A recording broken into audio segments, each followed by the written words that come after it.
Congressman Mark Pocan is on the line with us, representing the 2nd District of Wisconsin. Pocan.house.gov, Pocan.house.gov is his website. You can tweet him at Mark, M-A-R-K, Pocan, P-O-C-A-N, at Mark Pocan. And Congressman, welcome back to the program. Thanks, Tom. Glad to be here. It is always great to have you on. It is super great to have you on. So Speaker Ryan says he's going to solve poverty by taking things away from poor people. I don't understand this. You know, it's so interesting. I mean, I've lived my entire life in Wisconsin, and I used to live growing up in Paul Ryan's district. And I can tell you, when you look at what happened just with GM pulling out in his hometown of Janesville, I wonder if he looks to the left or the right or behind him or in front of him when he's back home to see, you know, what the real challenges are to make sure that people are getting work. And instead, you know, he repackaged a bunch of tired old austerity and Republican ideas, calls it Confident America. It's like he had a word cloud he threw up in the top two words. You know, he named it. And he's putting out a poverty plan that's really just a bunch of warmed over ideas that he's had in the past, plus a whole lot of other bad ideas that are just marginally related so he can put them out there and claim he has a plan. And the reality is he doesn't address things like growing people's wages and making sure they have good family-supporting jobs. And he completely addresses the real issues around poverty. And, you know, it's disappointing to see that the Speaker of the House, the most powerful person probably currently in the Republican Party, has absolutely no ideas when it comes to poverty. Yeah. Yeah, or actually he has, I think, deeply negative ideas. I mean, let's cut Social Security for people in poverty. Yeah, that and going after the fiduciary rule he's got proposed as part of it. Like, what does that have to do with anything? School choice, we've seen the dismal failure in places like Wisconsin where, you know, the last expansion we did of school choice to allow taxpayer funds to go to private schools, 79% of the people already attended those schools. That's not about education or lifting people out of poverty. That's providing a tax break to people who already can afford to go to private schools. I mean, None of these proposals address poverty. Yeah, and I think, you know, a lot of, you just kind of slid past that fiduciary thing. A lot of people don't even know what that word means. But basically, there's this rule from, I think came out of Dodd-Frank, that says that if you're advising people on where to invest their retirement income, you have to actually tell them, you have to disclose to them if you have a conflict of interest. And you know, it's a straightforward thing. In fact, well, I don't need to tell this whole story, but and the Republicans want to do away with that. They want to say that, you know, investment advisors should be able to go back to just ripping people off. And to put that in a poverty plan is like saying my paper is supposed to be 10 pages when you're in college and you only have 6 written, so you got to, you know, put a little filler in. That's kind of what he did. So it shows that the Republicans really don't have any serious measures to address poverty. The ideas they do have would probably create more poverty, and then they just had to put some filler in to look like they actually cared, which, you know, clearly repackaging same old ideas don't show anything close to that. This is just, you know, the latest iteration of Reaganomics. You note that basically Paul Ryan has abandoned regular order, and this is dangerous for upcoming appropriation bills that may have, for example, you know, hey, let's discriminate against trans people, kind of, you know, or LGBT more generally, in them. You know, just really toxic legislation. Can you, for people who don't know D.C. speak, explain what regular order is and what abandoning it means and why this is actually a big deal? Sure. You know, regular order, you know, certain bills have a process where you have to go through the Rules Committee to have your amendment considered on the floor of Congress. But certain rules, like the appropriation bills, basically anyone with an amendment can have it heard and have it voted on, which allows us to have a full public debate, have a transparent debate about the appropriations process, which is expenditure of all our federal dollars. So what happened is, and this is one where Paul Ryan is completely trying to rewrite history in a matter of days. People haven't even forgotten. He's trying to change what happened. But he's claiming that the last appropriations bill that failed was because an amendment was added that took away a previous amendment that got rid of the president's executive order to protect people based on discrimination in employment. And because of that being added to a different bill, and they wouldn't allow an amendment to take it out. Now, because when there was a process where you could have any amendment and there was a bipartisan vote, I believe 42 Republicans joined Democrats to support it, now suddenly it's Democrats are causing a problem and throwing a wrench. And he's trying to rewrite the way this building operates. The reality is Trump and the House Republicans are so extreme that, they are fighting all sorts of issues that aren't related to these spending bills to try to put their agenda out there. But now he doesn't want to, as much as he's trying to keep arm's length away from Donald Trump is his members, and his members are Donald Trump. They created Donald Trump, and to try to act just because it's election year like somehow Donald Trump is different, the same bigotry, the same sort of hateful amendments that you hear out of Donald Trump's mouth are actually introduced by Republicans, and he's afraid of having the public know about his members. Yeah, it's amazing.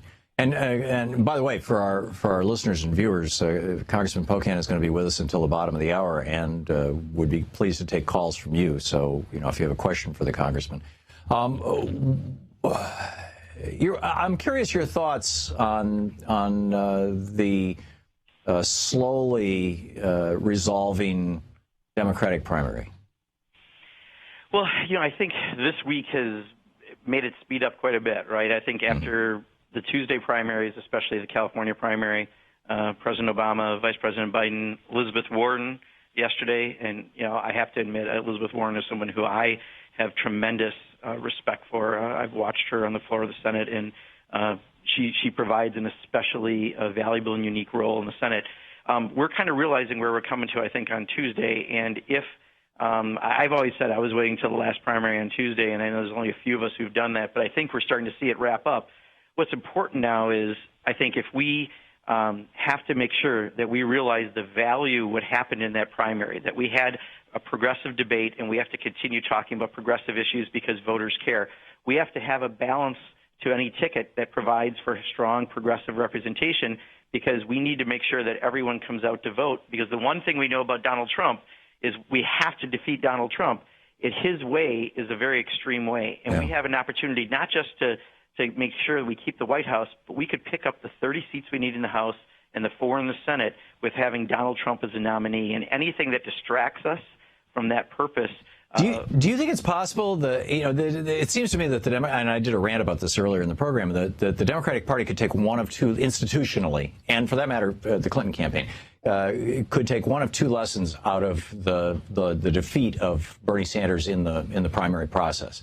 And one lesson is, whew, that's over. We can go back to, not putting banksters in jail. And the other is, holy crap, this guy took 47% of the Democratic vote, and that was with a 6-month news blackout. There's something going on here. We need to reevaluate. And this would be not yourself, because you're part of the Progressive Caucus, but, for the rest of the party, we need to reevaluate the direction we're going and maybe head back toward FDR. Well, and that's, I think, going to be key in the vice presidential pick. Yeah. If we pick someone who is a former DLC, moderate, boring person that you're going to have to set your alarm to remember to go and wake up to vote on Election Day, then we might have a very close race, and we might put picking up the House and the Senate in jeopardy. But if we put someone on the ticket who shares those values that so many people cared about throughout this election cycle, to make sure that those are going to be what we talk about with the next presidency, then we can have this tremendous turnout in November that's going to help us up and down the ticket, and not just federal races, but state legislative bodies too that we have to win. So yeah. I completely agree with you, Tom. Yeah, and I with you, Congressman.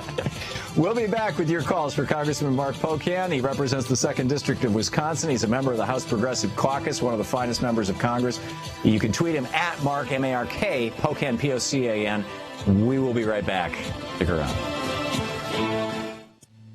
This is the Thom Hartmann Program. Congressman Mark Pocan on the line with us until the bottom of the hour. Another 15 minutes here. Stick around.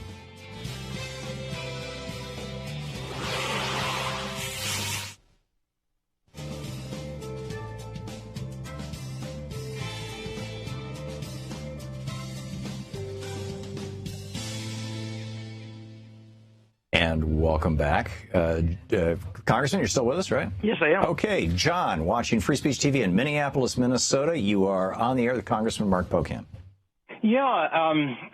Since you are part of the Progressive Caucus and my congressman is a part of the Progressive Caucus, I really would like to see the Progressive Caucus, really exercise this opportunity to really push the party in a progressive position. I mean, the Democratic Party has fielded some great progressives in the past.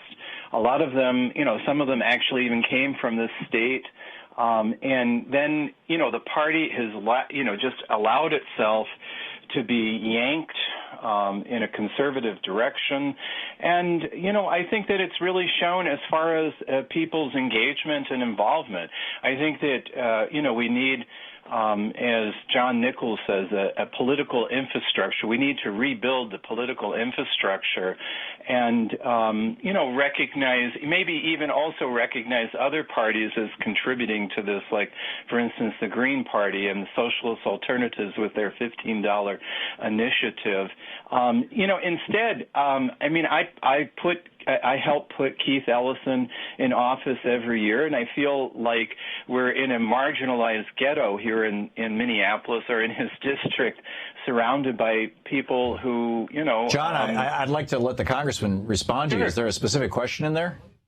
Yeah, that's what I'm hoping. I want to see from the Progressive Caucus a real push. Okay. I'm asking him. Congressman, your thoughts on that? Sure. Well, John, let me give you good news. First of all, Keith Ellison truly is the energizer bunny of the progressive movement. This is a guy who I don't think ever stops, and he has done a great job, not just with the Progressive Caucus, that we're the largest values-based caucus in Congress with 72 members, but more importantly, we have doubled our efforts electorally going into November.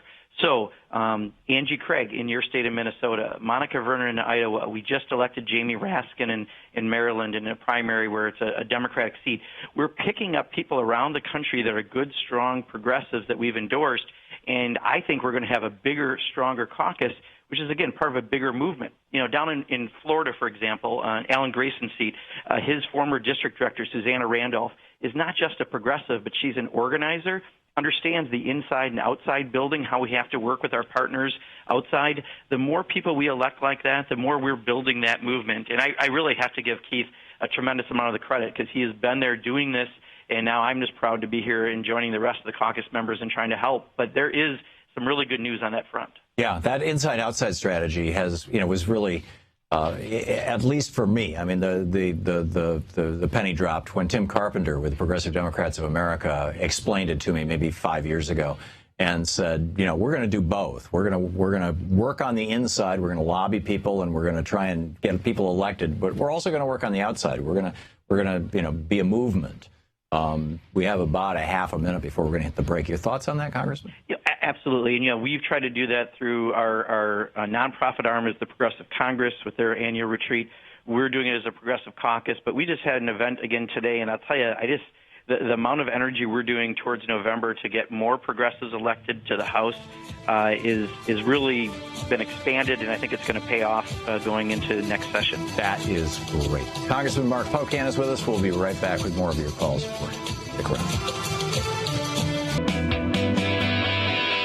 Welcome back. Thom Hartmann here with you. Congressman Mark Pocan on the line with us, and we're taking your calls for the congressman for the next roughly 10 minutes. And Mary in Belleville, Wisconsin. Mary, you're on is this your congressman you're talking to? He certainly is, and I voted for him, and I'd vote for him again. There you go. Well, you're on the air with Congressman Pocan. Okay. I have a question about the windfall elimination program, which we are very much, my husband and I are affected by. And I would like to know if you're making any progress on that. And I would like to hang up and then listen to you on the TV if I could. Okay, before you hang up, Mary, Congressman, do you know what she's talking about? Because I don't. Not offhand. I know. Okay, Mary, can you describe? Yes, the windfall elimination program is a program whereby if you work for the government, which my husband did for the post office for 20 years, but also paid into Social Security for 20 years. Now, when he collected, we only get about one third of the Social Security he earned. Oh, okay. Yeah. Okay. Yeah. So thank you. I think, unfortunately, and this is the answer on many provisions that people would like to see us act on in this Congress, it's not that the Democrats and Republicans are fighting, it's that the Republicans and Republicans are fighting. So it's the Tea Party and the more neoconservative parts of the party that just are fighting among themselves. And because of it, we just haven't gotten many substantive things through this body. They've done a few message bills that aren't going anywhere. But, we couldn't even pass a budget this year. Now, I think the good news is, there are a number of things on the retirement and pension front, and I serve on the Education and Workforce Committee, and we do have a lot of jurisdiction over pensions, for example, in this area, that at some point we are going to have to address, because we're watching what just happened with Central States and what's happened with some of the other pension accounts that are out there, and we need to do something. I can't tell you that I'm optimistic this session, just because of the GOP on GOP fighting going on, that anything substantive will happen. But I do think that we're all watching it very closely. We're having discussions. The Democratic leader has tasked about 8 of us to deal specifically in this realm, people from the Ways and Means Committee and the Education and Workforce Committee. And we will hopefully, if things go really well, especially if we can take the majority, we'll be able to put a front forward on this that will represent our values. And this issue clearly would be a part of that. Great. So vote Democratic this fall. Yes. Mike in Marietta, Georgia. You're on listening on Sirius XM. You're on the air with Congressman Mark Pocan. Mike? I hear you talking about getting people elected. Mike, you got to get either closer to your speakerphone or pick up your phone, because it sounds like you're in a faraway tin can. How am I doing? Okay. Go for it, Mike. Okay. Recommendation a while ago talking about getting people running for office. Mike, I still can't hear you. It still sounds too distant. I'm going to put you on hold, and we'll give you an opportunity to fix that. And I've got another caller here. For some reason, Chris, somehow we don't have a name or a city. But did you just hear that you're on the air? I believe so. Hi. Okay. Tell me your name and your city, and you're on the air with Congressman Pocan. Name is Damon, Gilbert, Arizona, and I just wanted to call with a question, and this is about Hillary shoring up her left. And I really don't think she should need to shore too much up on her left, but obviously Senator Warren, everyone's talking about that. I would much rather have her in the Senate. I love Bernie Sanders. I've listened to Brunch with Bernie on your show for a long time. I would much rather have him in the Senate rather than a vice president. But I do have a quick question. What I thought was a pick that I haven't heard anybody say is Russ Feingold, because one of the issues that many of the Bernie supporters have, and I am a Bernie guy, have gone crazy about is money in politics, and Citizens United gutted a big part. We just have about a minute left, so let's let the congressman respond to that. Thank you. That's a great suggestion.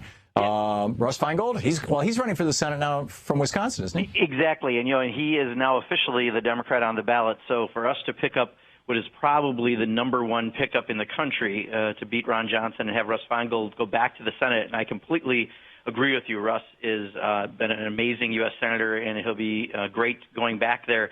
But if you picked him, I don't know what process we'd have, and it could be difficult to try to take out Ron Johnson in a must-win state.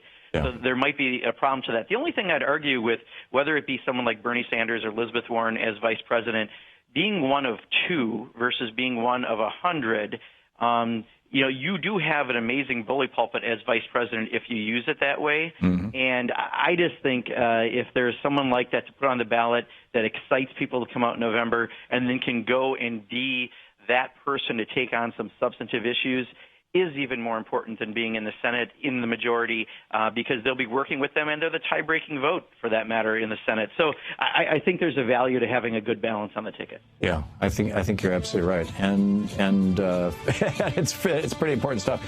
Congressman, thanks so much for being with us today. Well, thank you, Tom. Anytime. Appreciate it. Thank you very much. Congressman Mark Pocan. He is. You can tweet him at Mark Pocan, MarkPocan, and or Rep Mark Pocan, either one, at Rep Mark Pocan. And his website is pocan.house.gov. We'll be back with Anything Goes Friday right after this. news at the bottom. To watch more clips from our programs, hit the Watch More Videos button over here. And please be sure to hit the handy-dandy subscribe button so you'll always be up to date. Tag, you're it.